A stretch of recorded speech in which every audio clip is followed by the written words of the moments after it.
seats. We need to get started so we're not too far behind.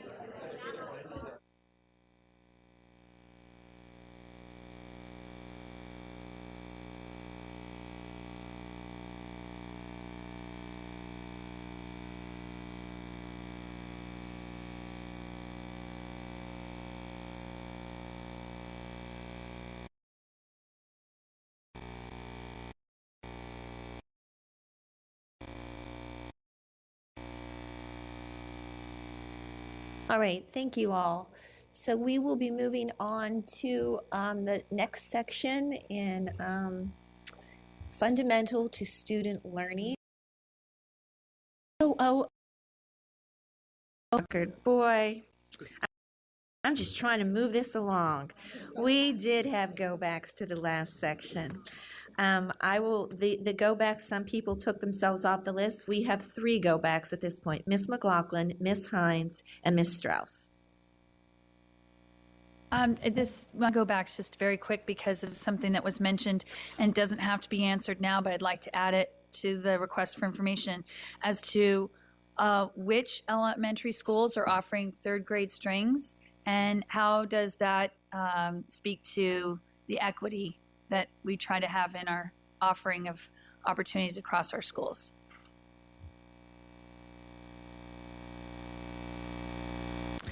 All right, Ms. Hines.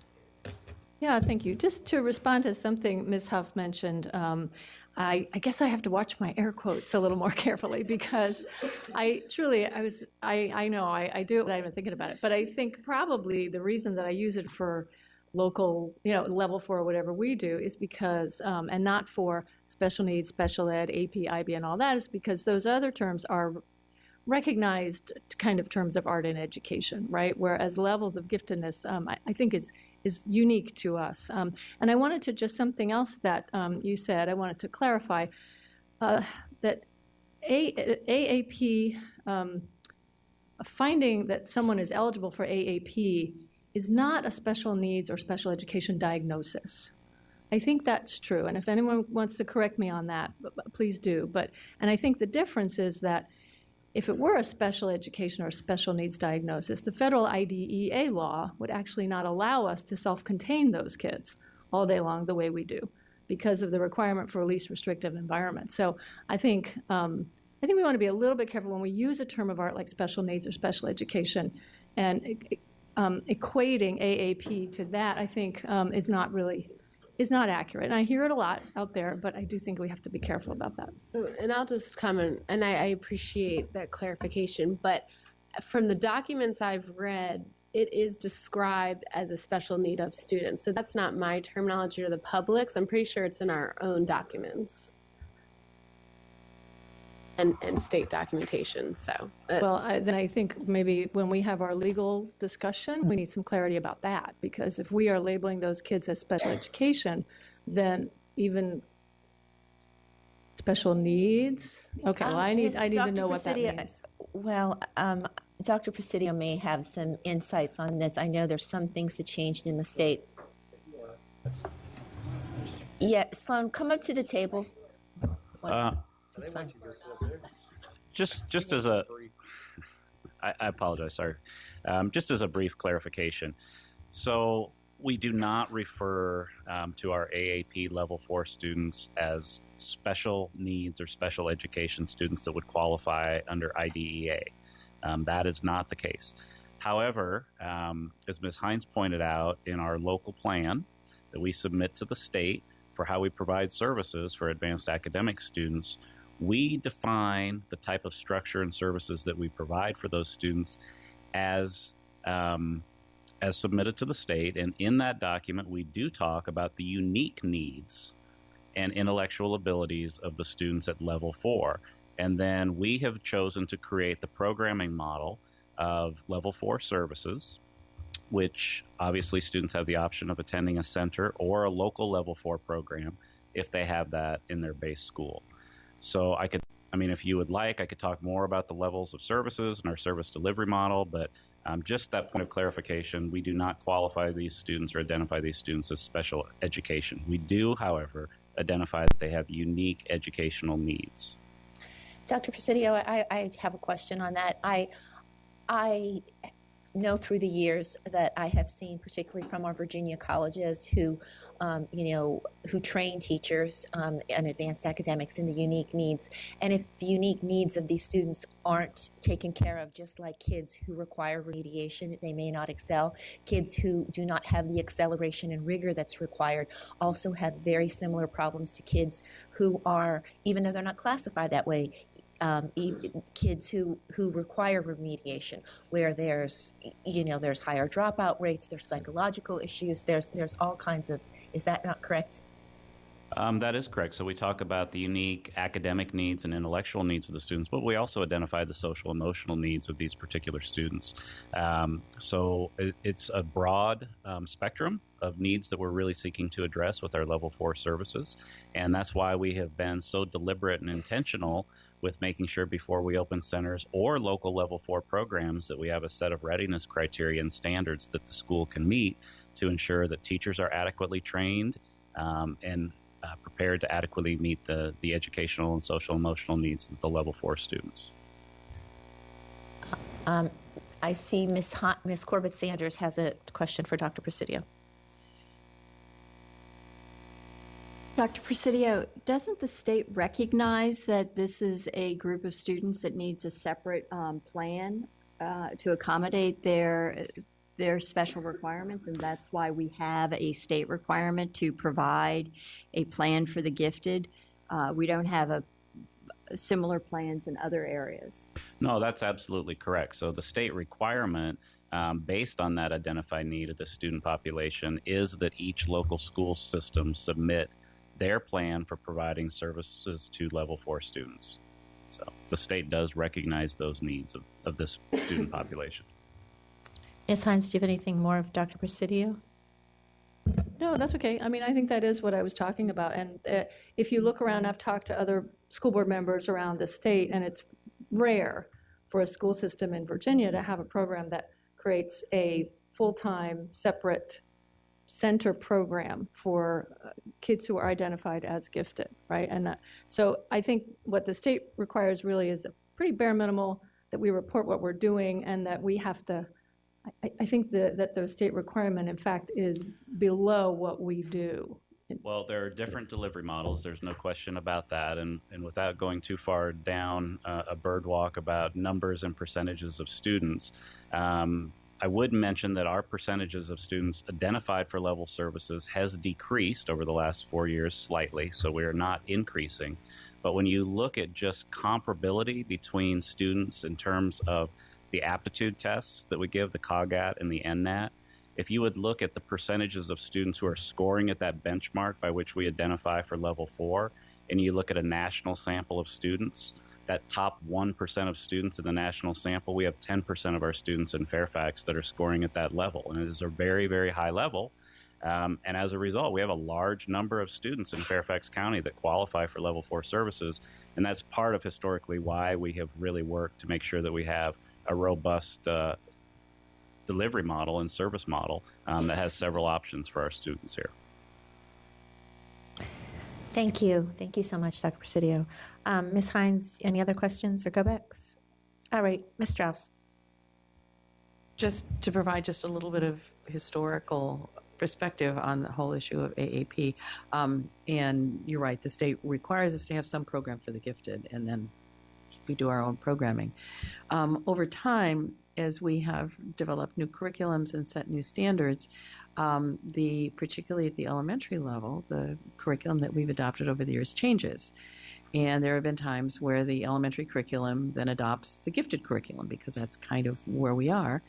And many years ago, we took the elementary math curriculum off of AAP, and so that wherever students, so that we provided more flexibility in how we group children. We did the same thing with reading. In other words, if you come in reading chapter books at first grade, you will read chapter books. There was a time where you could not go beyond grade level in any subject area, and it held kids back. And so as a high-performing school system, we have created the flexibility that no child is held back because of a grade level curriculum. I remember those fights 20, 25 years ago. So it provides a great deal more flexibility within the curriculum. And we have adopted more difficult, higher level curriculum over time. And at some point, for better or for worse, in some schools, it is more efficient to have the entire school curriculum be local level 4, because that's where most of the kids are coming in. They're all reading chapter books in the first grade or the second grade. So it is easier to differentiate in a different way rather than differentiating up. And however we deal with AAP and gifted, we need to celebrate the fact that we have a lot of kids who do extremely well coming to us and are well prepared. It doesn't mean that we, as a school division, I applaud the fact that we have become more flexible and that we really try. And we also have the acknowledgement that training teachers in many of the strategies for gifted students, it makes sense for the strategies for all students. And I have had schools where we have said we will train all of our teachers in these in this pedagogy because it makes sense for all of the kids. So that is a piece of the conversation that we often don't talk about, but it is a reality. We serve children where they come to us, and we serve children according to what their needs are. So at any rate, I just thought I'd put that in there. All right, no further questions, no further go box. We are moving on to the next section, fundamental to student learning. And is there any additional comments by staff at this point to any of these 3 items listed there, which are big items? I don't believe we have any additional comments to make here, but obviously ready for whatever questions you might have. All right, I'll start with Mr. Moon. Okay, I see large amount of potential cuts. Saddens me, to say the least. That class, I'm looking at the second items with the $22.8 million. And I know I also have a list provided to board members from prior work session, but I have not added up the numbers by different level, elementary, middle, and high. Would you be able to separate 22.8 into elementary, middle, and high? The reason that I'm asking that is whether I can find a way to just affect middle and high versus elementary or any combination.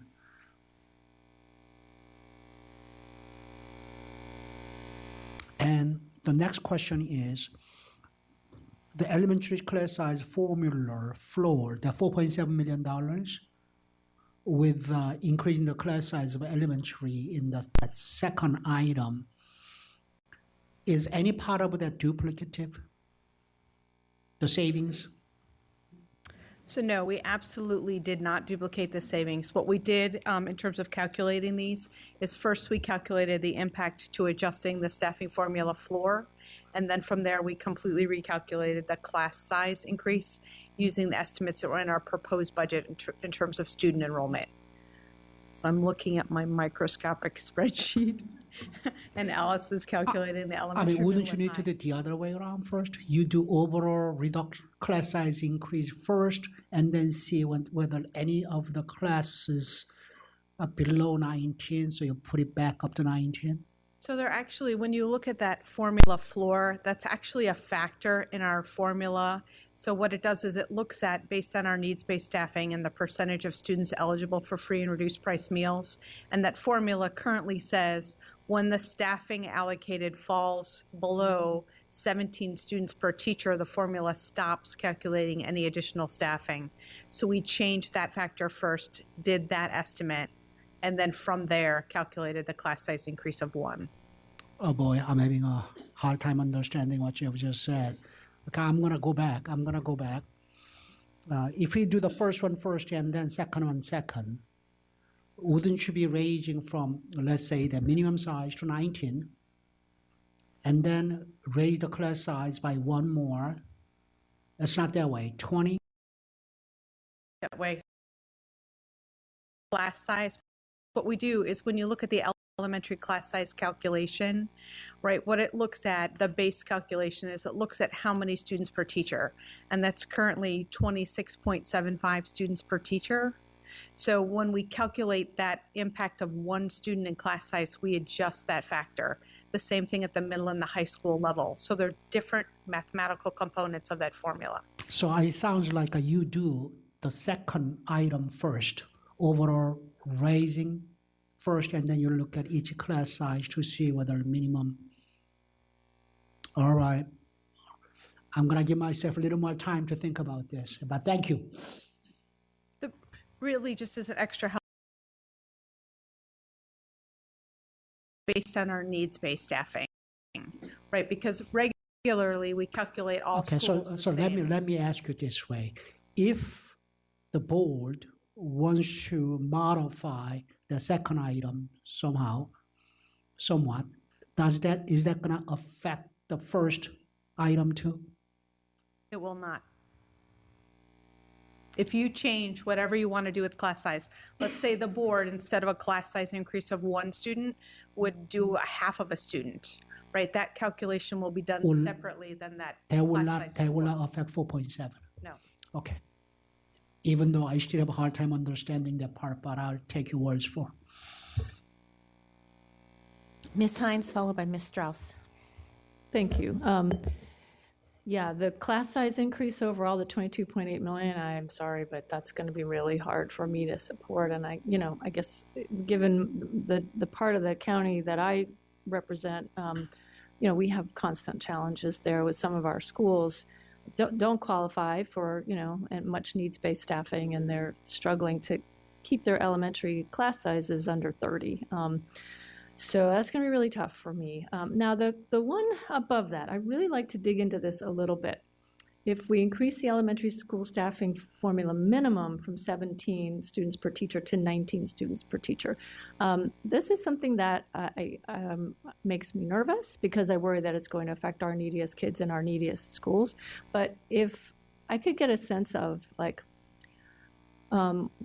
what does that look like at a school that currently has that currently is actually at that minimum of 17 kids in more than one classroom? You know what I mean? Like, what is this going to do? How much is this going to hurt our high needs schools? Do we have a sense of that? Sure. So when we look on average, this change would impact 26 schools, and on average, it would be a decrease of 2 teacher positions, less than 2 actually.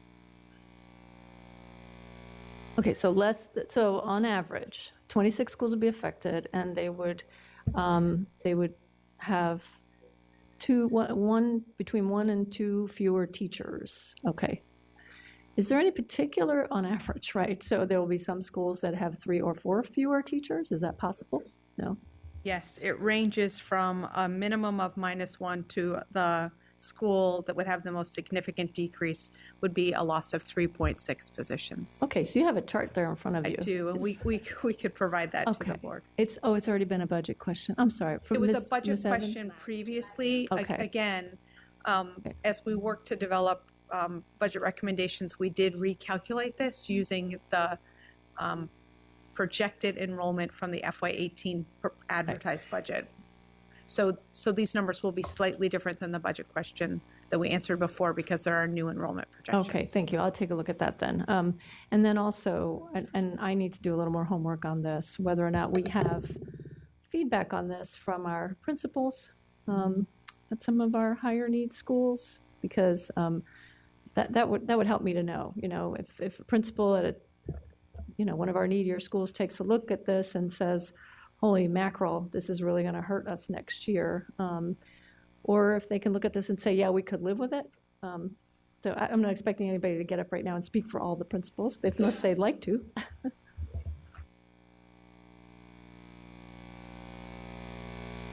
Certainly. We have someone who would like to speak to that. I just pressed the green button. I think, sadly, the consensus of principals, including those of us who do serve, whether it's Title I school or a high need school, is that The greater challenge is making sure that we have qualified teachers, that we can attract the best teachers. And so it's great to have the spot, but when some of us have been forced to trade those positions away or have long-term subs for long periods of time that we still deal with, I think today, sadly, this is one of those choices that we're also willing to live with. If I could just follow, so you're talking about this as a trade-off to our compensation, which Yes, would ma'am. allow us to attract better teachers, or more. Absolutely. Thank you. Amanda, if I could, Mr. Perry, if I could ask you a question on that, because I have met with several of my principals who I think this would affect. And I guess my question is, because if we remove a classroom for some of these, their classes will now go above the state cap or a local cap on K to 3. Is that? I'm sorry. So what happens in that instant, right? We took into account that we needed to meet the state's K-3 cap in this calculation. So these are all positions where we can raise the floor and it does not affect the caps. Correct. And if we have different enrollment numbers in September, we'll have to address some of those K-3 caps through staffing reserve that we typically do each year. Okay, so I guess what you're saying is that the principals are okay with this, meaning they may lose some positions as long as it does not affect, I guess, their caps. Yeah, my understanding is the same, that Title I caps would remain in place. I think where it would impact a school like ours would be in the upper grades, so 4th through 6th. But yes, because as I mentioned before, to trade for a couple of instructional assistant positions to try to reduce the impact of those higher classes so that we've got those students in front of a qualified teacher, that's the choice that we're making in our buildings. And just to clarify, I think that through line is really important in talking to principals. If they're saying, if this cut is directly tied to us saving compensation for teachers so we can get great teachers, then we're supportive of it. If that through line is not as clear, then I think you would have a different opinion from many of the principals. Thank you yes, that's exactly the connection. Okay, thank you.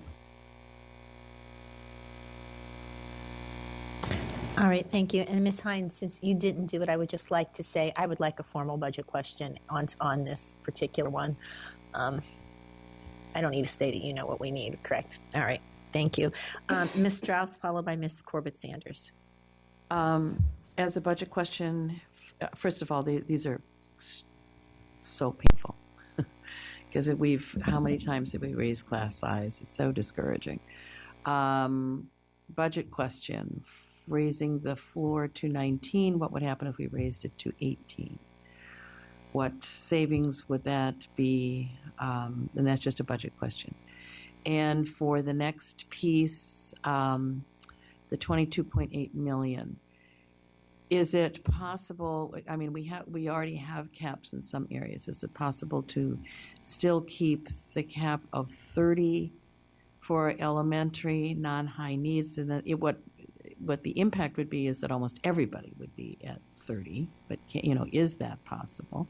For middle and high school, where we've not been able to go back, because the staffing is at 29 now, and we've not been able to go back in and refund that because we don't have the money. So I'm assuming that the impact at middle and high school is that would have a negative impact on all electives, again, because we staff by period. And then we have situations in electives where we have no caps, and I know now we already have some courses that are 34, 35, 36, particularly in CTE.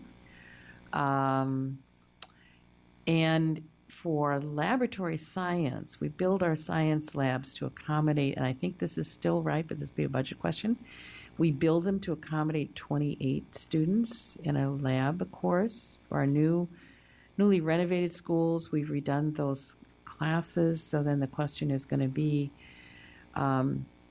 because it is, again, the staffing for middle and high school is at 29 now. This would bring it to 30. How does that impact our high school science labs where we provide for 28 kids? It's kind of what does this do then? High school is at 11th grade English. SOL is capped at 24. In other words, where do we have caps now? We also have problems in some of our high schools where there's room in the classroom anymore, because we are seeing elective classes that are well into the mid-30s. And so I don't know exactly how this impacts us. And there will be sections and classes that we can no longer offer an elective side. So it is, can we accommodate caps in some areas because it's practical? How does this work? Because at the one hand, if the horrible impact is that almost all of our classes then are at 30, is there any way we can keep them from going from 35 to 36 to 37, 38?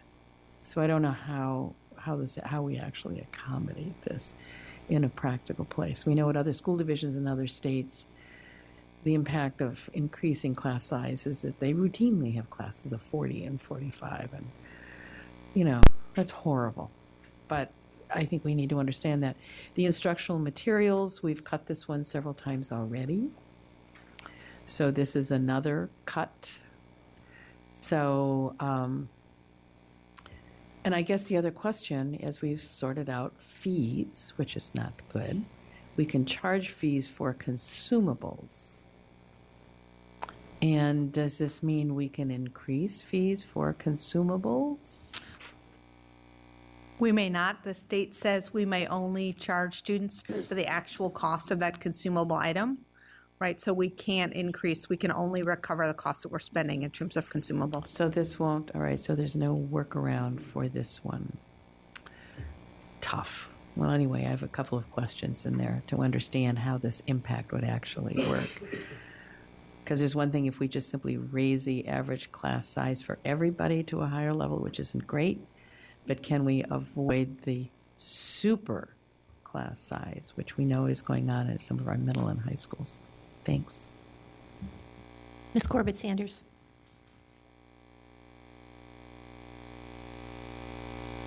Thank you. Sorry. On page 19, we have $10 million added and 133.8 positions Page of the budget book. The 18 proposed, that book? Yeah. Okay. Under enrollment and demographic adjustments, we have $10 million added, 133.8 positions added from the 2017 approved budget. It would be helpful to understand how these changes impact that number.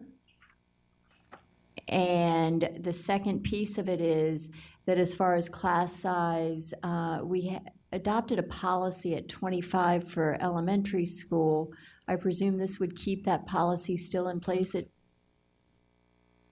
for the cap? The current cap is, the standard size is 27, and no elementary class sizes will be greater than 29. No, okay. It's our current regulation on elementary class size, so. But last year, we added additional teachers, staffing reserve, to get those classes down. No, that is the current That's the current. regulation with the funding that you invested in 17. Okay. So what would be the impact of having a similar cap for the high school and middle school? In particular, I'm concerned about the science and math classes because allowing them to grow. I mean, my daughter took AP Bio and there were 38 kids in the class. Thus, they had no labs. I know we have a couple of high school principals in the building. Maybe they could probably give us more insight to that.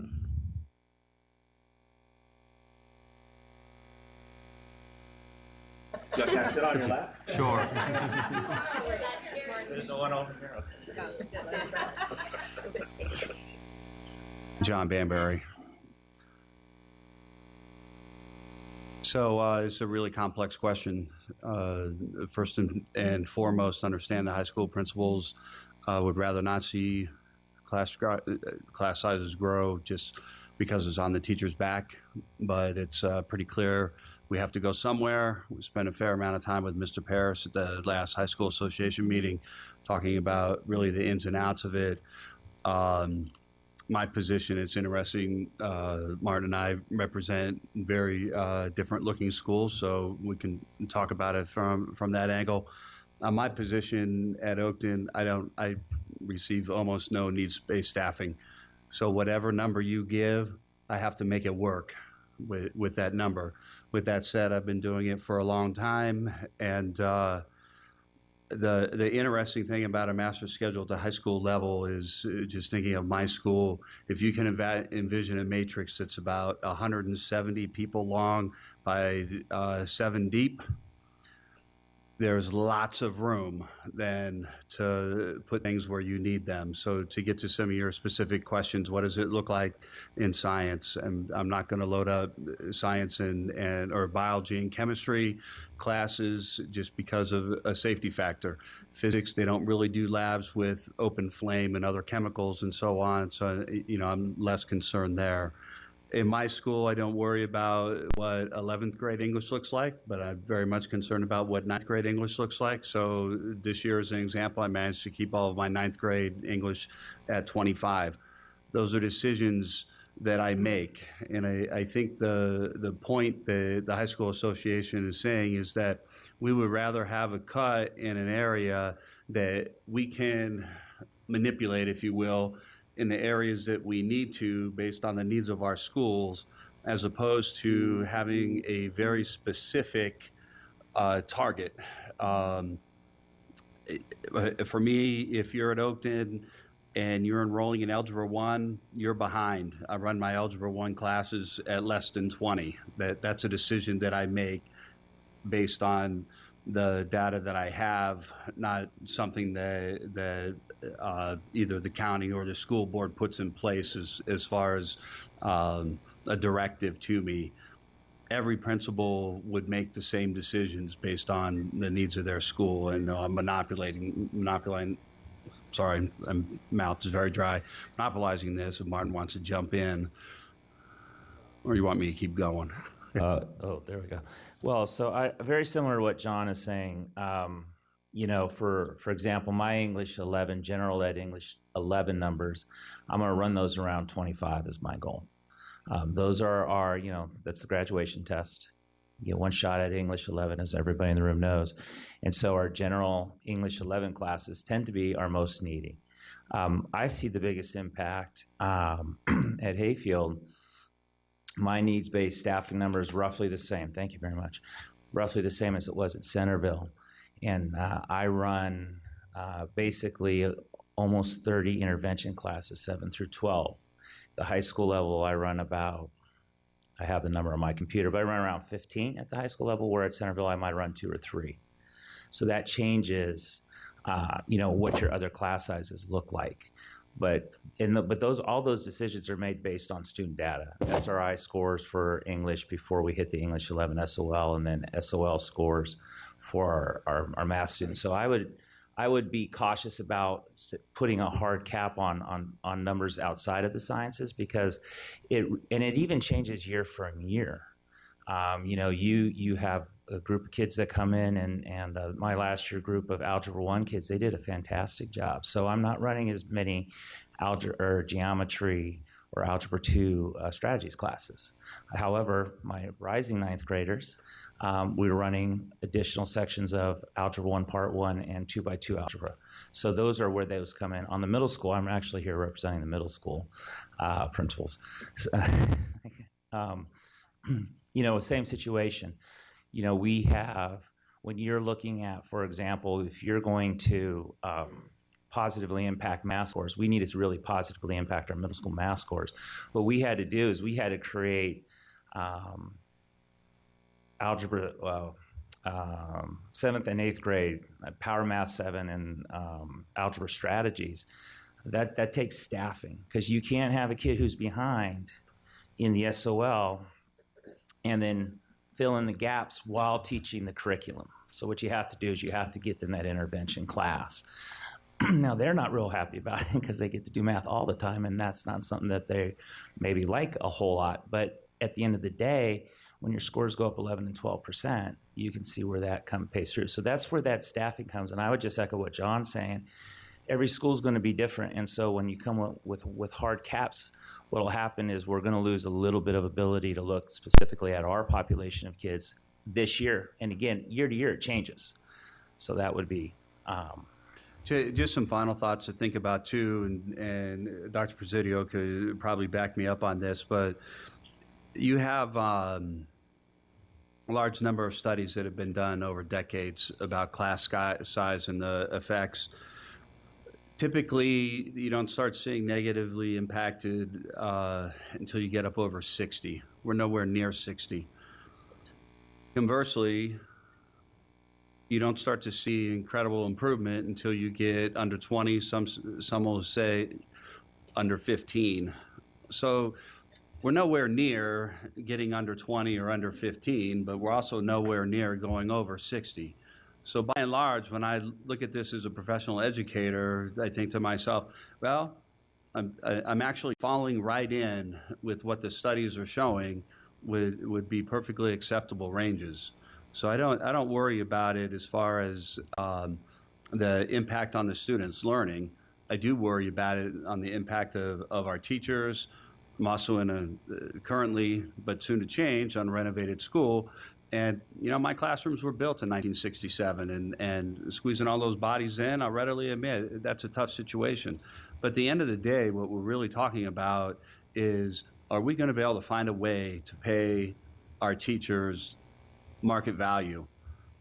As I said 2 weeks ago when we came to meet with you in the evening, you know, I don't have enough math teachers. I don't have enough math teachers because there aren't any left to hire. And if you look at it from just a basic economic model, there's equilibrium everywhere. Right now, I would argue that the equilibrium of our salaries is too low, which is why we're not getting the teachers to come in. Beyond that, if you take a hard look at this immediate area, many of you probably already know this and are very aware of it. If you take San Jose, California out of the equation, you're in the #1 area in the United States for any kind of STEM job. Somehow I have to convince people to come and teach math and science in a high school as opposed to taking another job that probably pays much, much more and has, you know, all kinds of great bonuses and so on for retirement. That's what I'm competing against. And so when I look at this, I have to take some very hard facts that are way beyond my control and beyond your control into consideration and think, what can I do to make the best possible situation for our students? And as much as I'd hate to raise the class size, I honestly feel as though getting the teacher pay in place is far more important than where we fall in the class size based on the points that I already made. And I would just add on to that. The other area, not only, and I 100% agree with what John said, but the other area that we're also competing is when we are looking at local school systems who we are closing the gap on.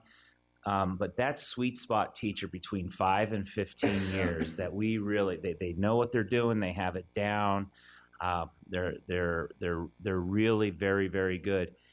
When they're looking at a comparable position, maybe 15 minutes closer, maybe 15 minutes further, but they're looking at $10,000 a year. And I will tell you, and I think everybody in across the board could say this, we had teachers who stayed this year who were thinking about leaving. We had teachers in that sweet spot who stayed this year who were thinking about leaving. So that was crucial. Because as much as I'm about attracting new teachers, and I love young new teachers that are going to save the world, and they're great. That 7, 8, 9, 10-year vet who can teach 35 kids and adapt their teaching. And I do feel for the AP teachers because when I do have AP English classes with 35 students in them. So they're having to also rethink how they do their job in order to make the workload something that's reasonable for them as well. Other questions you have for us? For these gentlemen, they might be helpful in this one. The next piece of this is the $2.4 million in instructional materials, reducing by 10%. And going through, there was a budget question that went through and asked how many times instructional materials are traded out for other items. And we have a range of instructional materials of zero being traded out, going as high as $177,000 at the local school base being traded out for positions or for other items in the building. And so I guess my question is, what would happen if instead of that number changed? I mean, 10%. So, in my case, 10% would probably represent about $35,000. I'm one of the principals who I don't trade anything out, just for a variety of reasons. Mostly, I make my staffing work. But at the same time, I always operate my school under the philosophy that the money that I have is for the students that are there that year, for the teachers that are there that year. And unless I'm saving for something very large, in particular IT stuff, I tend to spend just about everything I have, not in a wasteful manner, but in a very strategic manner. Look, nobody wants to lose 10%, but as I look at all the things on the table, again, that's something much like staffing that I can adjust for if I know that ahead of time, as opposed to a hard cap somewhere. It's, I can work around it. So I'm on the other end of that spectrum. I agree with John. I do spend my money. I make my techs very nervous towards the end of the year. So I do spend a good amount of money actually on staffing. And again, it's one of those situations where in order to do certain things or to keep certain class sizes at certain, you have to trade in based on that. And I don't mind that because, well, I would like to spend it on technology, but I think at the end of the day, making sure we have the right teachers. And then, the other thing that's kind of hidden in there with the AT contracts, which you all were talking a little bit about the Jefferson, but some numbers are just real bad numbers. And so if you get 45 in a elective that needs to grow, sometimes you take some of that staffing and let that elective be a little bit smaller with the understanding that you're going to have to grow.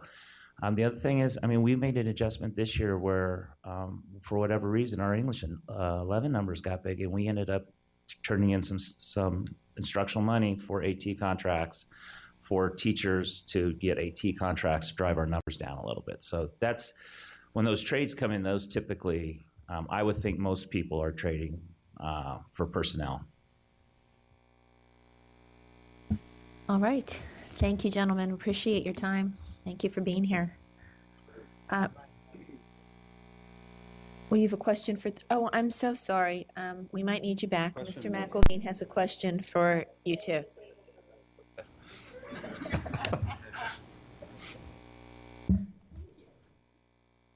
Okay. I really appreciated Dr. Banbury's point about minimum and maximum class sizes and how that affects student performance.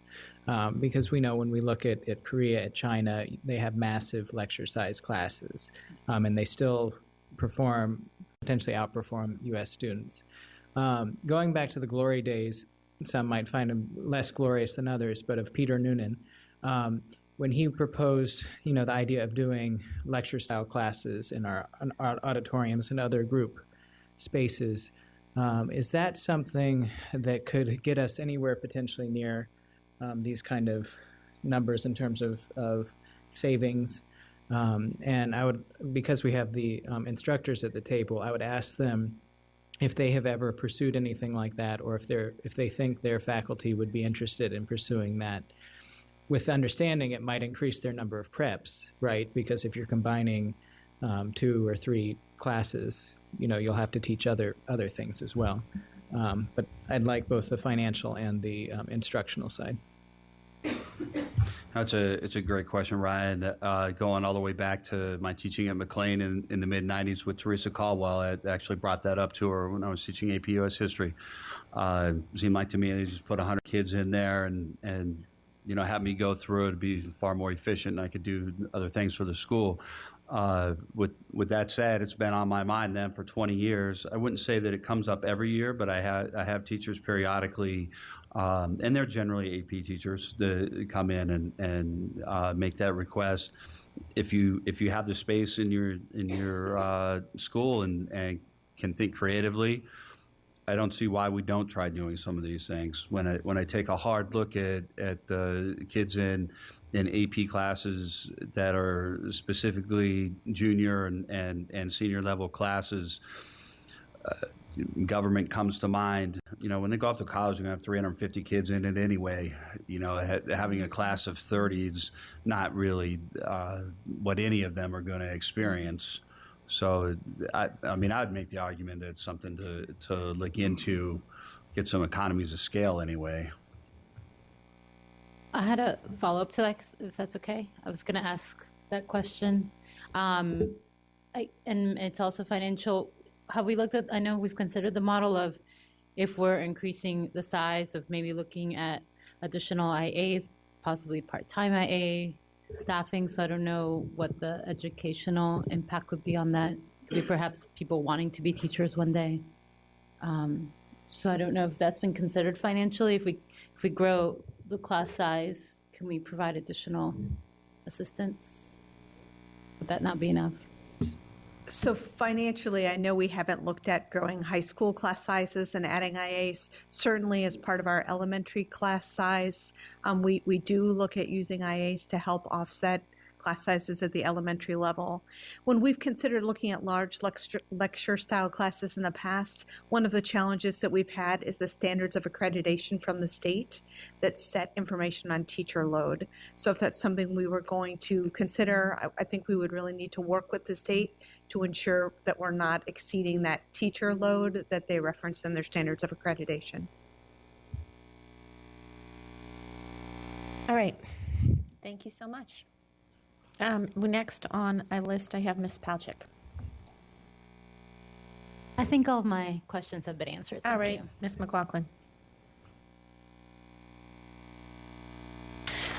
I do hope that as we continue to have the conversation about teacher shortages, and I do appreciate our principals speaking to the high school principal speaking to what I've also been hearing in Braddock District, that there are shortages, especially in math and sciences.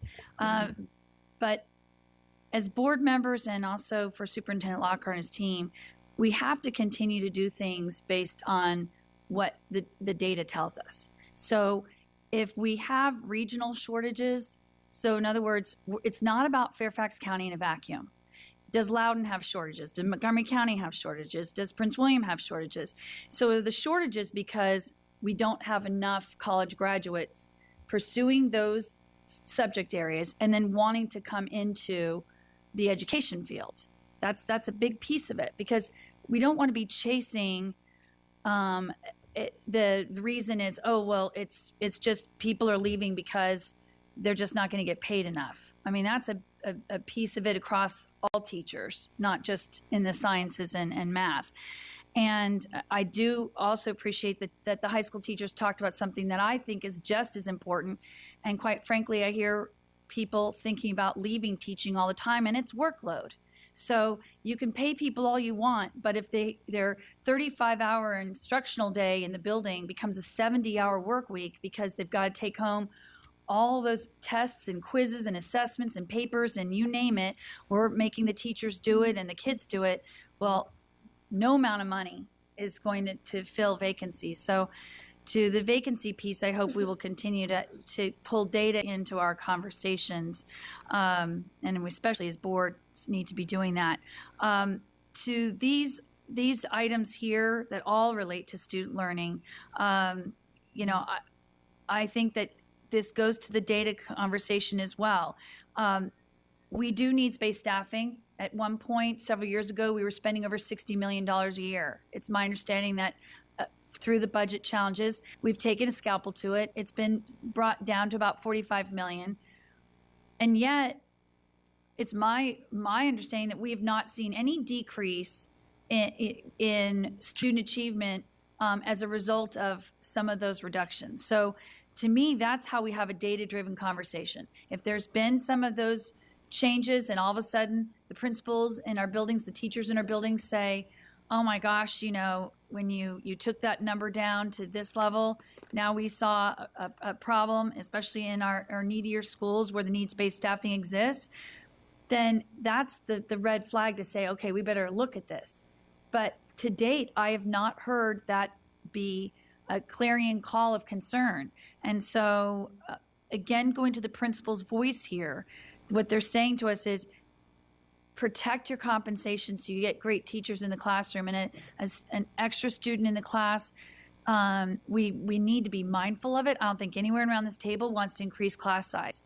But in other words, that line item of $4.7 million, I think, Dr. Lockhart, from my standpoint, that has to be very much something we consider to look at as we look at closing the gap. In terms of the overall class size to elementary, middle, and high, 22.8 million. I think when this versus compensation, again, it's something to consider on this listing here. I wouldn't get rid of it, but I do feel that my colleagues have asked really good questions about staffing reserves and things that allow our principals to then use their human talent versus the computer to say, okay, so how do we nuance this and really ensure effective instruction at the granular level in those classrooms. To the side note, which is to me more of a policy question of whether we go to large lecture style classes, in the end, the teachers still have to grade all of those tests, papers, quizzes, and what have you. So we can only give them so many classes because we don't have graduate students. And as a high school parent, I want to make sure that whoever's grading and assessing my child has the education level and the skill set to do that. And I admire our wonderful kids in the high school level, but I want a high school kid suddenly being a TA and making those grading decisions. So the other thing that ties into this that Ms. Corbett-Sanders brought up, and it's one that's really been weighing on my mind, Dr. Lockhart, and I think it could have actually been here on the list, and that is the $10 million budgeted for new students. I mean, when you're talking about class size, you're saying, how do we absorb these students with the staffing we have on the front lines of the building? And so, I would like to reintroduce that as something that's part of this budget gap conversation. If we have anywhere from 1,500 to 2,000 new students next fall, we have 200 schools. So if we're estimating 2,000, where are we estimating they're going to show up? And then couldn't we then strategically look at maybe the students show up in that building and the teacher has a seat in their classroom? We're not going to increase the principal. We're not increasing the assistant principal. So I would like a breakdown as to why that $10 million is considered it's needed. And I do recall in prior budget years where we've had to say we had to take that one off and we had to absorb those students as needed. So the way we calculated that $10 million is we took the projected enrollment for all the schools as well as the special programs like English for speakers of other languages, special education, and we take those projections and we completely calculate out all of the allocations of school-based positions and instructional supplies for every single school. Then we compare that to their current approved budget, and that difference is $10 million. So in your example, if a school has a kindergarten class and they have 25 students in that room, certainly they could take 3 more students and we wouldn't add an additional teacher in that case. But if they're already at 28 students and they get 2 more, right, we have to allocate an additional teacher because we're above the state cap. So that's how we have calculated that number. And we wouldn't typically just absorb the students in. To Kristen's point, it's recalculated every year, and that's the way you could do it fairly and consistently from school to school using staffing ratios for those new students that we're projecting to come into the system. We would not say, okay, for that school, within the staffing formula, if they could absorb the 2 students, we wouldn't allocate a teacher, but if they can't absorb the 2 students through the staffing formula, we would allocate the additional teacher. So all the calculations within the proposed budget are strictly based on the formulas that are in place and the number of students that we're projecting at each of those schools. That's how enrollment is calculated every year. But I think one of my colleagues asked earlier, it might have been Mr. Moon, that if you're looking at increasing class size, then you might not need the 10 million. That's correct. So ultimately, when we go to the approved stage, if these are the formulas that are going to be approved, we would recalculate the cost of growth with the increased staffing formulas. So the 10 million that was needed at the proposed stage could come down slightly if none of the projections don't change. So if the projections hold at the proposed stage, at the approved stage, and we increase class size, yes, there will be a savings to that cost of growth. Well, if the budget question's already been asked, then if someone can just email me which number it is. But I really would like to see that breakdown in the analysis on how we're anticipating this many students, and then this is how it comes out to be the additional 10 million. Because I that is something that I know we get asked in the community and even by the board of supervisors. And so it that we have people moving in and out of the county all the time. And, we don't necessarily say, okay, X number of people moved in, so now we need to increase family services, public service, safety and library services, county services. But, I do recognize a child shows up on the door, you've got to educate the child. So I do understand that piece of it. So I guess in terms of the instructional materials, I'm going to go back to something I said at the very beginning. 2.4 million out of what? One second. Mrs. McCartney, were you asking staff to do all 200 schools, school by school, or just to give you an example of few schools, how they calculate it? No, I think I was more so trying to get an understanding of if they're showing these 2,000 students, can't we at least get an understanding of then where are they showing up? Like so, even so by you want to do, it could be 200 schools, right?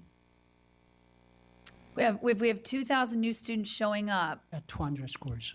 Well, if they've done it already, right? So you want them to show how they calculated the additional cost for all those schools, or just a few schools? I can talk offline with staff and figure that one out then. I mean, I obviously want something that's manageable, but we do get this question all the time of how we've projected who's coming and then where do they actually show up. So my question about instructional materials, it's 2.4 million, but 2.4 million, did you say out of what percentage?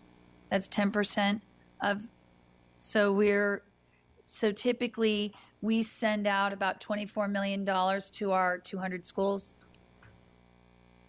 Yes, and we also excluded, these are just instructional supplies, so we excluded things like custodial supplies from this calculation. Okay, so where would postage come into play with any of this?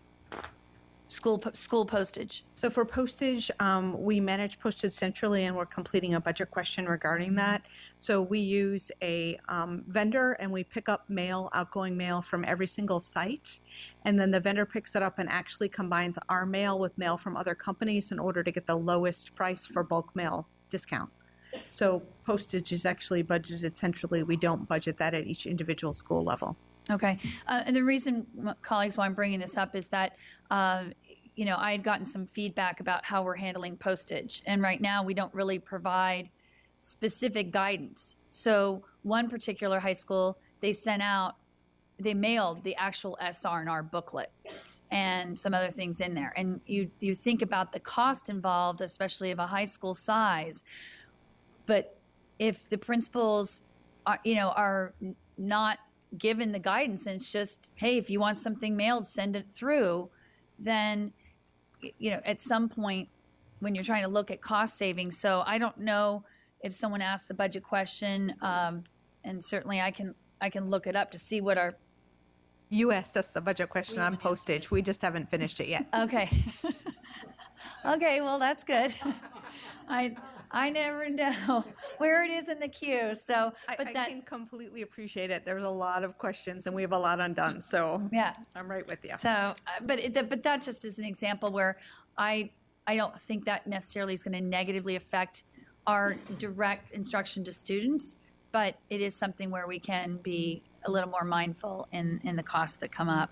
So, all right, that's it for now.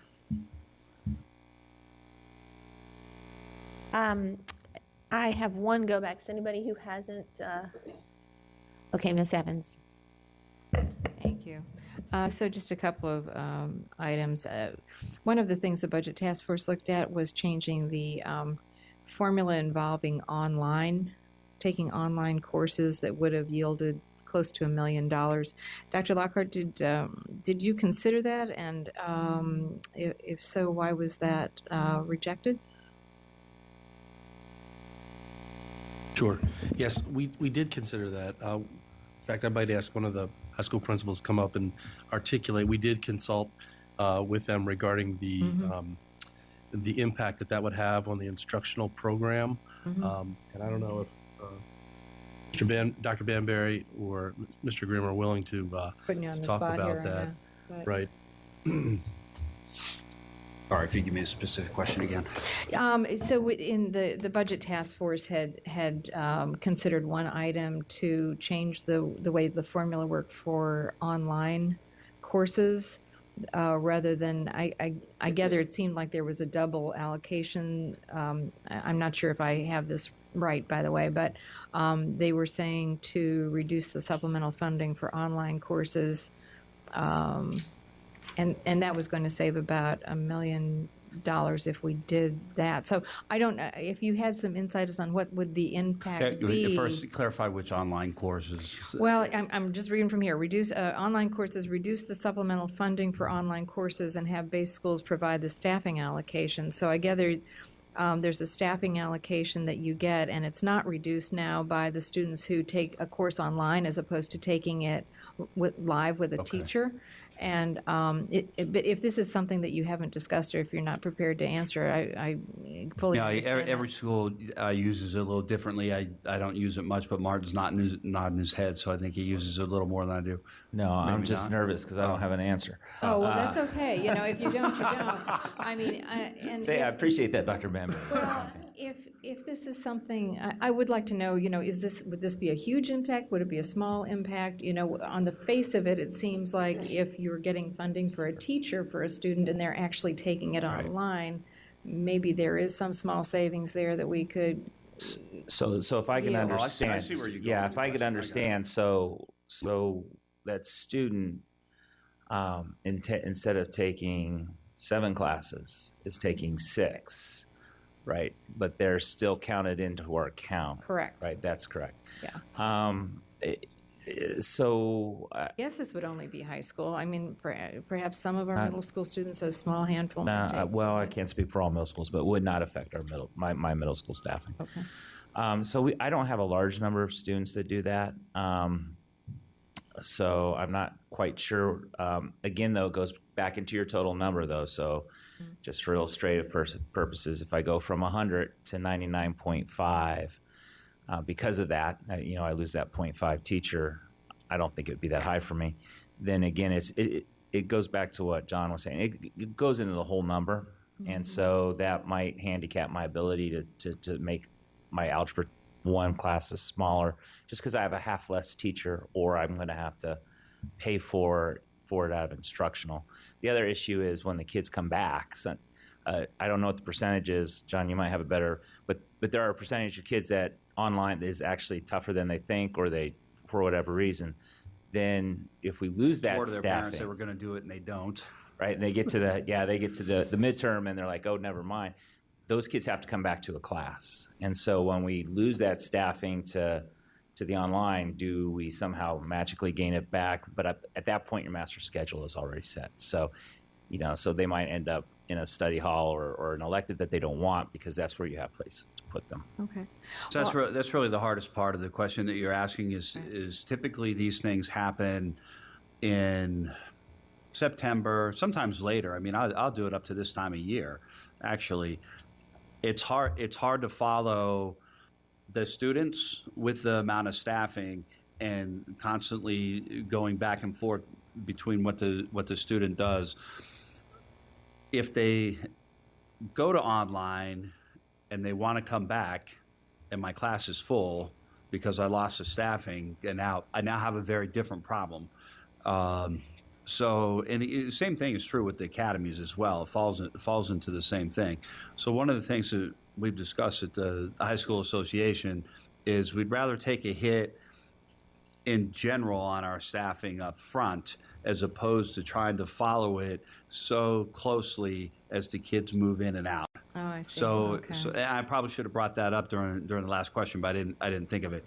But that it's easy. Ultimately, it's easier for me to make a decision on what's going to happen to my students in May, June, and July than it is in September and October when things start flashing out. So if I have staffing up front, whatever that staffing is, I can make a hard decision as opposed to trying to just waffle that decision through the months of the year, depending on, in my case, probably 20 or so students. It wouldn't make that big of a difference one way or the other.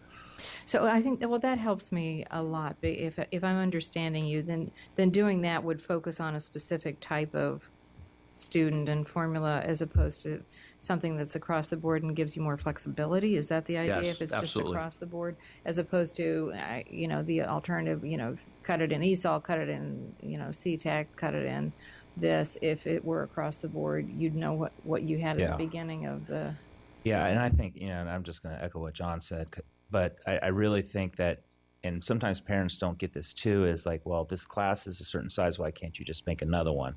And that's, once that master schedule is built and then finding teachers to take AT contracts or whatnot, it's very difficult. So you can work with the number that you have, but if you're trying to track kids in and out, it becomes untenable, I think. Okay. Well, thank you. That does answer my question then. Sure. Thanks. So I'll just say overall that this won't come as a surprise to anyone, but I feel very strongly about preserving needs-based staffing. That is critical to our highest needs schools and our highest needs kids. And yes, we did change the formula a couple of years back, so we've already cut significant amounts from that. So I'm not going to look favorably on cutting needs-based staffing. So I guess at the end of the day, if we had something that was a more general approach and it was, the pain was across the board and hearing from the principals that gives them more flexibility as well to decide where their needs are. I think that approach may be better than pinpointing. But again, just to be very clear that I do want to preserve our needs-based staffing. Thank you. I have one go back, and then I think what we will do is we will break for lunch. We will still have sections to come back to, and we knew this was going to be a lengthy discussion, but after the go back, we will break for lunch as we scheduled a 1 o'clock lunch break. All right. My go back is Ms. Corbett-Sanders. Thank you. And thank you to the principals who are giving more clarification. And we certainly understand the need for school-based management to be able to have some flexibility to address the unique needs of the schools. I will tell you my concern about changing the staffing formula at the building level is the impact in our high-needs schools where there is a natural tension between the obligation to ensure that we make sure every child actually passes all of the minimum requirements of the state and the need to also address the needs of our higher-level learners. And I know that in some of our schools this past year, we have actually gotten rid of IB courses that were necessary for kids to get the IB diploma because of the demands for staffing elsewhere. And so we would need to have any discussion on this, I agree, but any discussion on this would have to have some sort of commitment to have those advanced classes at each one of our high schools, because I've heard this at 2 schools in particular where constituents have been very concerned about the impact on their students.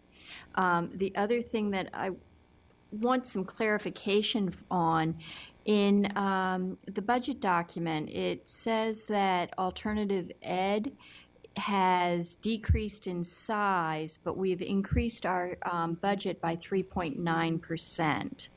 And I guess my question is, in situations like that, we really should be looking at if the programs are shrinking, that we need to find ways of being more efficient and not growing the budget at the same time as the number of students being served is shrinking. Unfortunately, we did not get the premium from the state for a shrinking program that our neighbors down south did.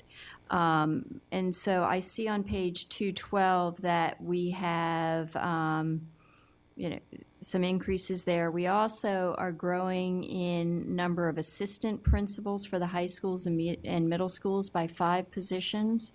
And we have 9 slots expected to be allocated for elementary school, new spots for elementary school teachers in PE, music, and art.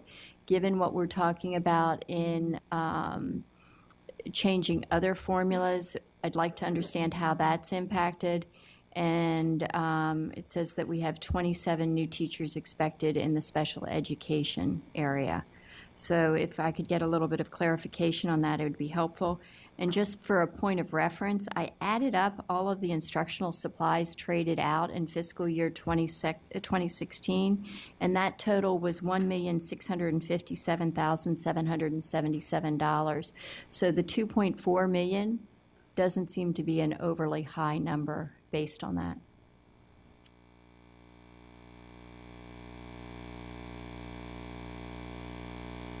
All right. Go ahead. All right, I haven't said anything. It's okay. And I will be brief because I will. I was actually looking at that exact sheet when Ms. Corbett Sanders brought it up. And again, keeping it macro level, that's where I hope that Dr. Lockard and staff will look and say, instead of cutting, maybe we look at some stops and increases. If we look at our assistant principals, it was a budget question I asked last year, and we were over 100 over the standards of quality for numbers of assistant principals we have. So I think that those are the types of thinkings and the type of questions that I think we're in the right place when we can ask questions like that.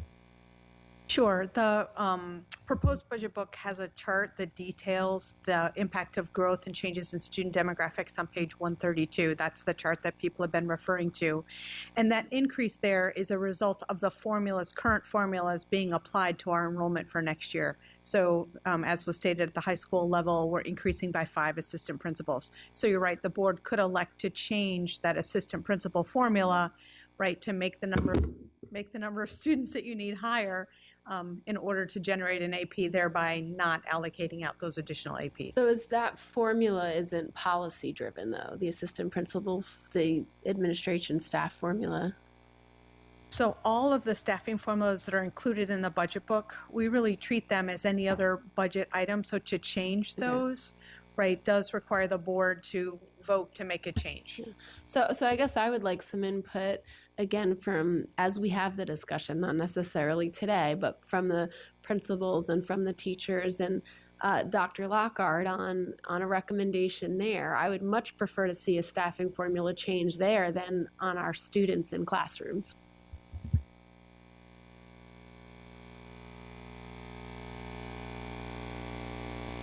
I'm sorry. Speak. Go ahead. Just for a point of clarification, the alternative programs grows by $4,731,000 when the numbers are decreasing. So that's on page 148.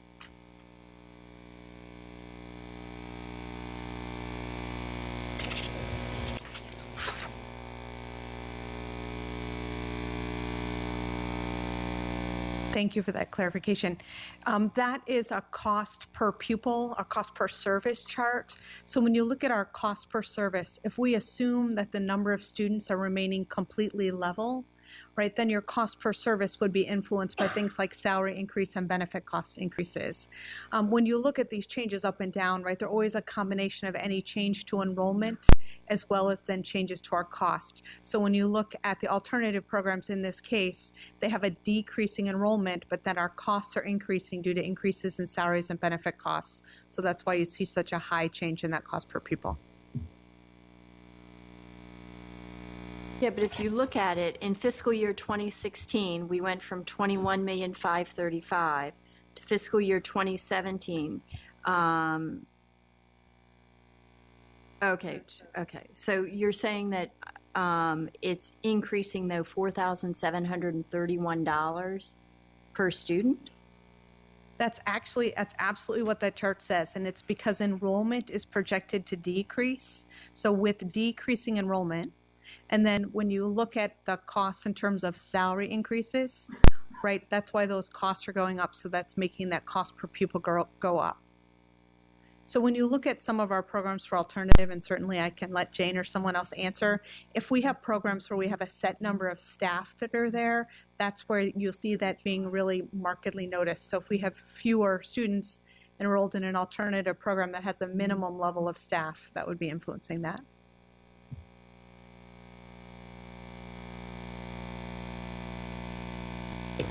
Are you okay at this point, and then you can talk further offline?